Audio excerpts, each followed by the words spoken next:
အားလုံးပဲမင်္ဂလာပါခင်ဗျာဒီလိုပုံစံစလစ်ဖက်ညနေကိုကျွန်တော်အသေးစိတ်လေးအစာဆုံးလေးညက်ပြပေးထားပါတယ်တေချာလေးပေါ့နော်တေချာလေးနားလည်အောင်ဗီဒီယိုတစ်စိုက်လေးကြည့်ပေးဖို့ပြောချင်ပါတယ်ကျွန်တော်နားလည်အောင်တေချာလေးရှင်းပြပေးထားရပါတော့ဒီလိုပုံစံလေးညက်မယ်ဆိုရှင်ညက်ပြီးတော့ဘယ်မှာတော့ဘေးဝဲညက်ပြီးတော့နောက်လန်လဲရတာပဲကျွန်တော်ရှေ့ချညက်ပြီးတော့နောက်လန်လဲရတာပဲဒါပေမဲ့ကျွန်တော်ပုံကြတာချင်းမကြတာချင်းကျွန်တော်တို့ဖီးလို့customer အိမ်မှာကိုပုံသွင်းတဲ့အချိန်မှာအဆင်ပြေတာမပြေတာကျွန်တော်တို့ညက်တဲ့နီးရည်နဲ့ဆိုင်တယ်ပေါ့နော်ဒါကြောင့်မလို့ကျွန်တော်တေချာလေးအချိန်ပေးပြီးတော့နားလဲအောင်ကြည့်ပါကျွန်တော်အရင်ဆုံး3ကန်ပုံစံမျိုးခွဲတယ်ခွဲပြီးတော့ကျွန်တော်ဘေးရဟာတွေကိုမှကျွန်တော်တီပုံစံလေးပေါ့နော်ကျွန်တော်အစမှပြန်ကြည့်လိုက်ပါပြန်ကြည့်ပြီးတော့အတိုင်းခွဲရဖြစ်ပါတယ်ပြီးရင်ကျွန်တော်တို့အလဲဦးတိုင်းအကြောင်းဖောက်ပြီးလို့ရှိရင်ကျွန်တော်တို့ရှေ့ကနေပြီးတော့နောက်ကိုနှိမ်ဆင်းသွားတဲ့ပုံစံမျိုးပေါ့နော်နှစ်ဖူးထိပ်ကနေပြီးတော့နောက်စီကို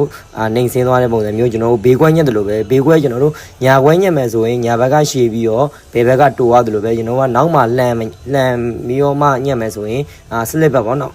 နောက်ကိုလမ်းမယ်ဆိုရင်လည်းရှေ့ရရှည်ပြီးတော့ကျွန်တော်နောက်စီနာက